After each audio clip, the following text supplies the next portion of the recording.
Alright, everybody, welcome back. I recently bought a fragrance, and when I say I bought a fragrance, these days, that is actually a pretty big deal.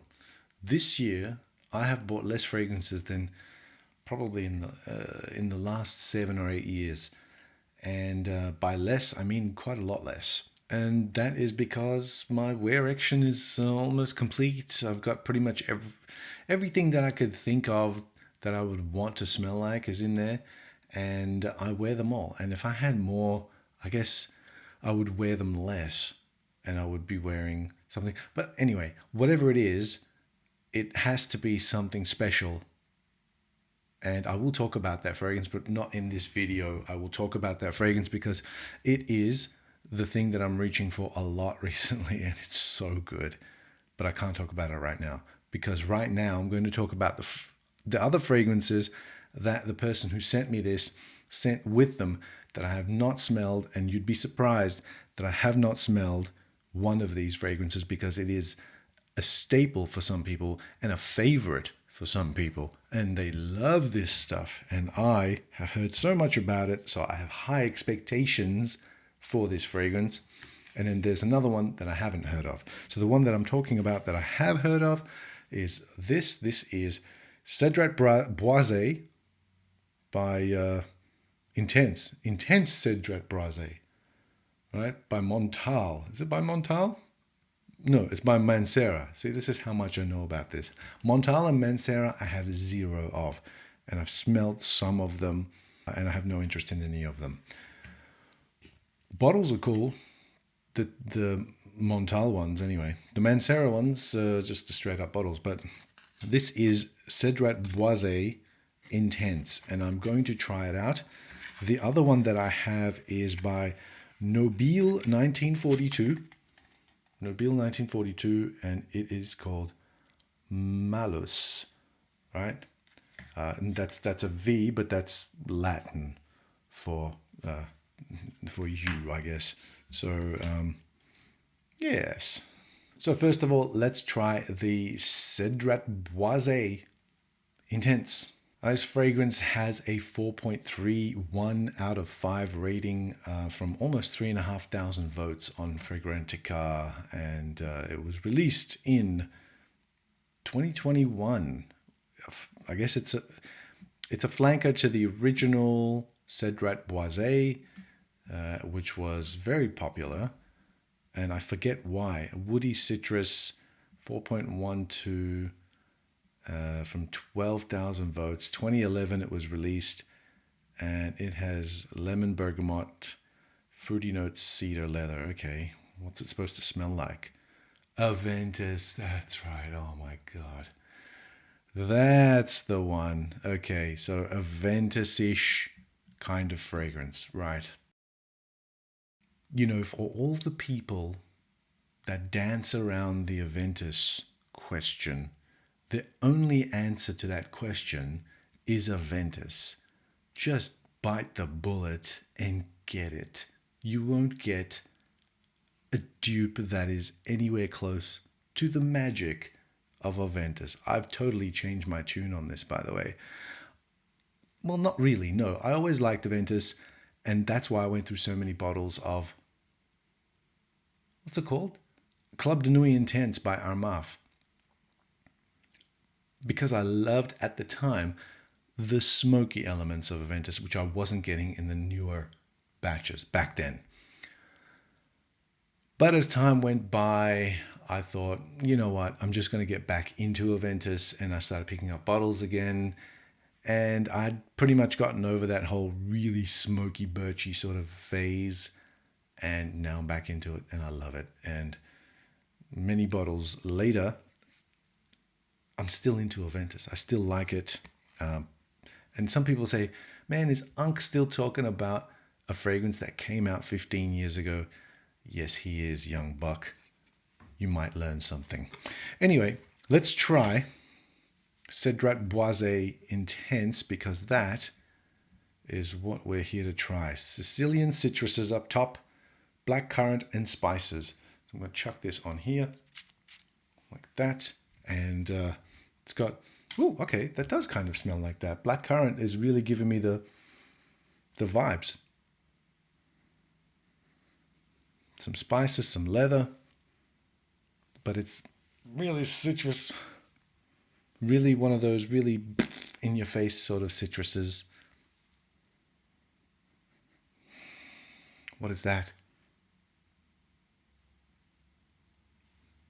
A little bit of that fruitiness. I actually get other citruses in here, not just bergamot. It's like orange and stuff as well. And the blackcurrant is really reminiscent of Aventus Absolute, right? It's just not as heavy. Yeah, that's not bad. That's not bad actually. How much do these go for? And why do they need an intense version? Let's see. Why do they need an intense version? Okay, so I guess it performs a little bit better, is what people are saying. But there's something else in here. It's like oud or something like that. Is that what there is? Let me have a look. Oh, okay, Cambodian oud. I smelled something stinky in here. But it's sort of really, really, really buried underneath the citruses, which are still going. Blackcurrant's sort of fading. I get leather now. I don't like that leather. I don't like that leather. There's a leather type of note that's used in many, many fragrances, and I can smell it every time, and I don't like that note. Whatever they're using probably comes from the same bucket or the same vat that they buy in bulk in like 100 kilo, 100 liter buckets or whatever. Yeah, okay. I guess that's nice. So whilst that's drying down, I suppose what we'll do is we'll have a look at this one here, which is Malus by Nobile 1942, a much lesser known fragrance. So, all right, so this one was launched in 2018. Right, it is a amber woody. All right, and Christian Carbonell. Okay, so he has done a lot of the fragrances for Xerjoff, El Haramain. He's also done a fair number of Middle Eastern houses. Fragrance du Bois, Kajal. He's done quite a lot, actually. Some Mas Milano as well. Let's see, Navitas. He's only done 2 fragrances for Nobile 1942. So let's chuck this on. Yeah. All right. Where's the spray thing? Here we go. Ow. That was painful. And that smells like a doctor's office, a dentist's office. Okay, what's in this thing, guys? Ooh, all right. It has got olibanum, right? Man, apparently Somali frankincense. Okay, pink pepper. And then CO2 extract from Peru. What? I don't understand. Incense from Oman, Moroccan Atlas cedar, myrrh oriental, and Indian cypriol from Kanpur. Cypriol, hey? Haitian vetiver, musk, Mexican vanilla, and North Australian sandalwood in the base. Interesting. But it does give you like a smoky apple kind of vibe. It does. It smells like a smoky apple. Yeah, it does give you like a smoky apple vibe. At the start, it's like a doctor's office, but then it gives you like this smoky apple vibe. And malus, right, is actually a Latin word. It's a play on words, actually, because in English it means malice, right? That's where the word comes from. Malice, Malice at the Palace. If anybody watches the basketball, Malice at the Palace. But malus, I think, also means apple, doesn't it? Doesn't it? two distinct meanings as an adjective. It means bad, evil, wicked, ugly, or unlucky, while as a noun it can mean apple tree. There you go. So, okay, so it's bad and wicked, which I agree. And it can also mean apple tree, if the apple tree was on fire in a doctor's office. If an apple tree was on fire in a doctor's office, in a dentist's clinic, not a doctor's office, in a dentist's clinic, then it would be Nobile's, 1942. 1942 Nobile, Malus. I don't know why they make things smell like that. It's certainly not designer scent. It is very, very, very niche smelling, almost rubbery. Almost a rubbery take. I don't think it's that good. I mean, don't get me wrong. I think that there are people that would like this. There's a lot of people that would like this. I'm not one of them. And I think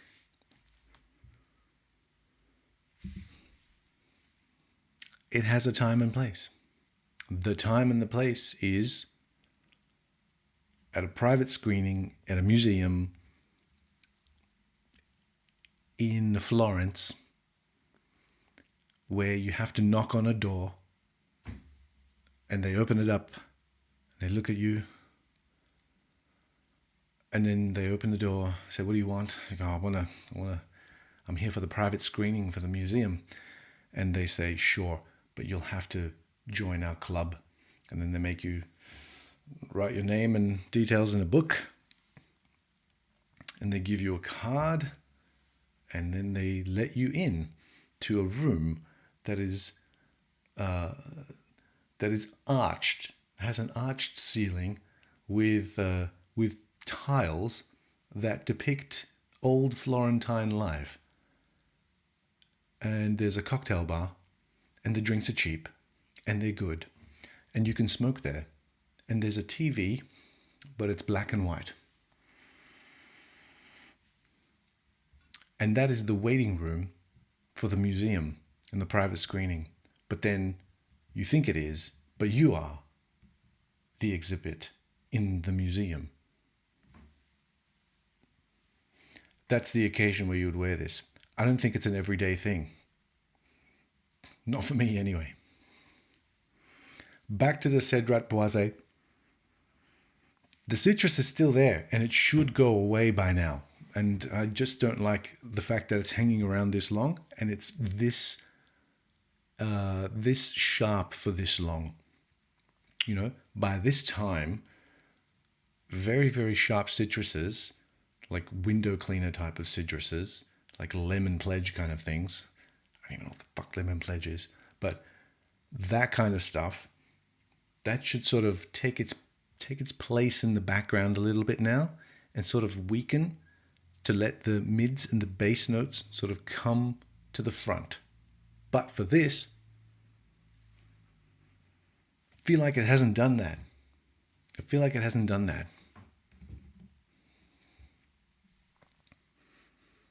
mean, the blackcurrant has gone away. And any remnants of that stinky Cambodian oud have gone. So I'm still left with these citruses, this melange of citruses and leather. And I don't get any of the sandalwood, and I don't get any of the ambergris, nor the oak moss. Perhaps some vanilla and some patchouli. But nothing else really, just some citruses and leather, and that's what I'm getting with this.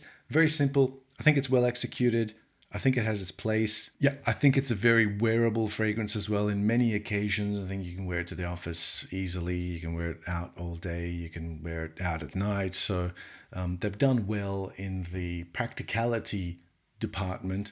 And from all accounts in the reviews, it's a step up from the original Cedrat Boise in terms of performance, and also making it less sweet, which is probably the reason why I like it. I think if I smelled the original, I would be not liking it as much. Words fail me. All right.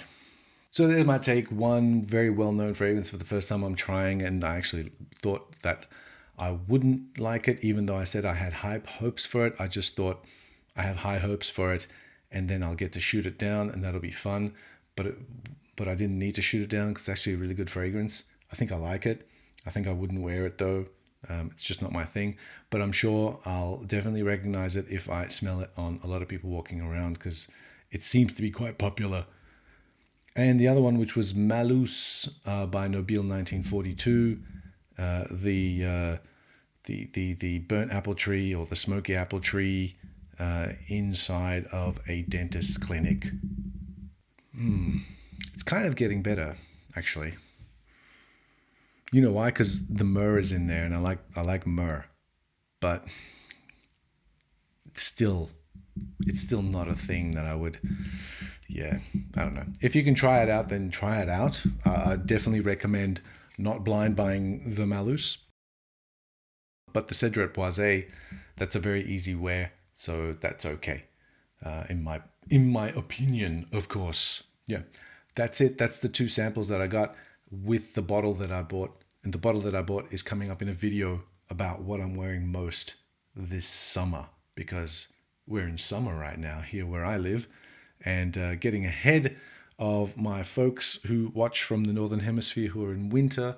Maybe you'll find that video useful in like another 5 or 6 months time.